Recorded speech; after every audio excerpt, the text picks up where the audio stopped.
రాయచోటి ఉగ్ర లింకుల కేసులో పోలీసులు దర్యాప్తు ముమ్మరం చేశారు. ఈ కేసులో సంచలన విషయాలు వెలుగులోకి వస్తున్నాయి. తమిళనాడు పోలీసులు కేసు వివరాలు బయటపెట్టారు. కాగా 2 రోజుల క్రితం రాయచోటిలో అబూబకర్ మహమ్మద్ అలీని పోలీసులు అరెస్ట్ చేశారు. అనేక ఉగ్ర కేసుల్లో 30 ఏళ్లుగా పరారీలో ఉన్నట్లుగా వెల్లడించారు.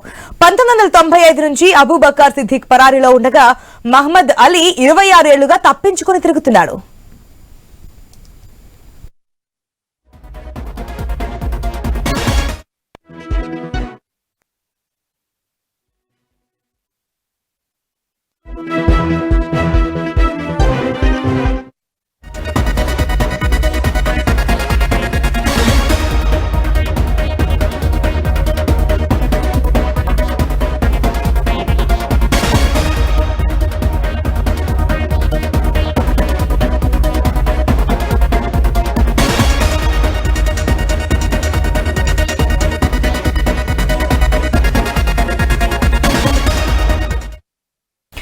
ఏదైతే రాయచోటి ఉగ్ర లింకుల కేసులో పోలీసులు దర్యాప్తు అయితే వేగవంతంగా చేసినట్టు తెలుస్తోంది. ఇద్దరిని అరెస్ట్ చేశారు ఏదైతే తమిళనాడు పోలీసులు. ఆ కేసు వివరాలు కూడా వెల్లడించారు. అబూబకర్ తో పాటు మహమ్మద్ అలీని ఇద్దరిని కూడా అరెస్ట్ చేసినట్టుగా తెలుస్తోంది. దీనికి సంబంధించిన అప్డేట్స్ మా ప్రతినిధి శ్రీనివాస్ ద్వారా తెలుసుకుందాం. శ్రీనివాస్, ఇద్దరిని అబూబకర్ మహమ్మద్ అలీ ఇద్దరిని కూడా తమిళనాడు పోలీసులు అరెస్ట్ చేసినట్టుగా తెలుస్తోంది. వారి నుంచి ఎటువంటి వివరాలను రాబట్టారు? ఆ డీటెయిల్స్ ఏమైనా తెలుసాయా?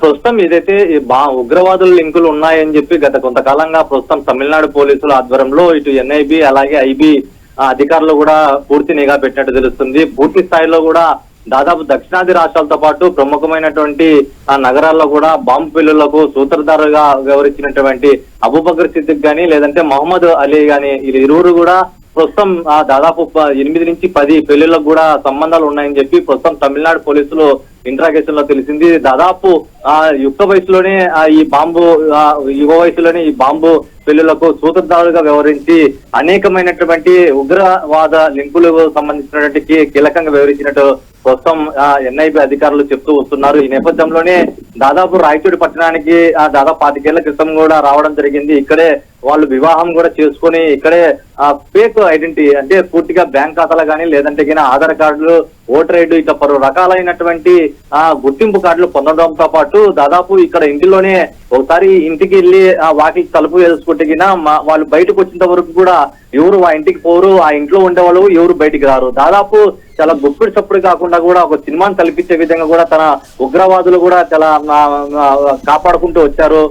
దాదాపు ఏదైతే తమిళనాడు పోలీసులతో అధికారులతో పాటు ఎన్ఐబి ఐబి అధికారులు దాడులు చేసినప్పుడు అబూబకర్ సిద్దిక్ ఇంట్లో కూడా దాదాపు బకెట్ బాంబు కానీ లేదంటే పేలులకు సంబంధించినటువంటి మందుగుండు సామాగ్రి కూడా దొరికినట్టు తెలుస్తుంది.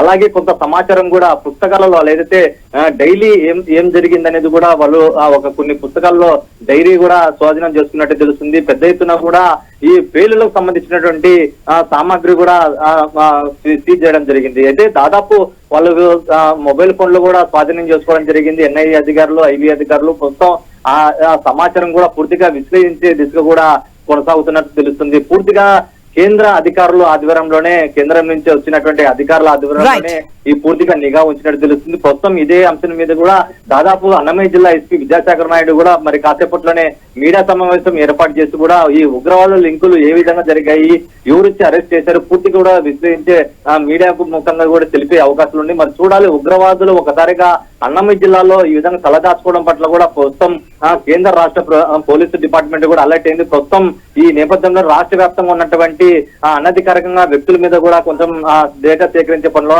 అందులో భాగంగానే ప్రస్తుతం రాయచోటి పట్టణంలో దొరికినటువంటి అబూబకర్ సిద్దిక్ గానీ అలీ గానీ కుటుంబ సభ్యుల మీద కూడా దాదాపు ఇంట్రాగేషన్ జరుగుతుందని చెప్పవచ్చు. ప్రస్తుతం వాళ్ళు తలదాచుకున్నటువంటి 25 ఏళ్ల నుంచి ఎవరితో మాట్లాడారు, ఎక్కడెక్కడికి లింకులు ఉన్నాయి, దాదాపు ఈ మధ్య కాలంలో జరిగినటువంటి పేలులకు ఏమైనా సంబంధాలు ఉన్నాయా, వీళ్ళు ఎక్కడికి వెళ్లారు అనేది కూడా ప్రస్తుతం తెలియాల్సింది. ఒకరు బట్టల దుకాణం నిర్వహిస్తూ ఉంటే మరొకరు కిరాణా కొట్టు నిర్వహిస్తూ బయట సమాజానికి చాలా నిరుపేద వ్యక్తులుగా కుటుంబీకులుగా కనపడుతూనే లోపల ఇంట్లో మాత్రం కూడా ఈ పేలుళ్లతో కుట్రకు సంబంధించినటువంటి పూర్తిగా విశ్లేషిస్తూ దానికి పన్నాగాలు పడేటట్టు కూడా ప్రస్తుతం ఎన్ఐబి అధికారులు కూడా విచారణ కూడా విసిపోయి నిజాలు బయటకెళ్తే మరి చూడాలి.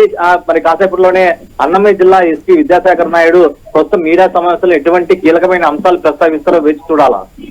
Right Srinivas, thanks for the update.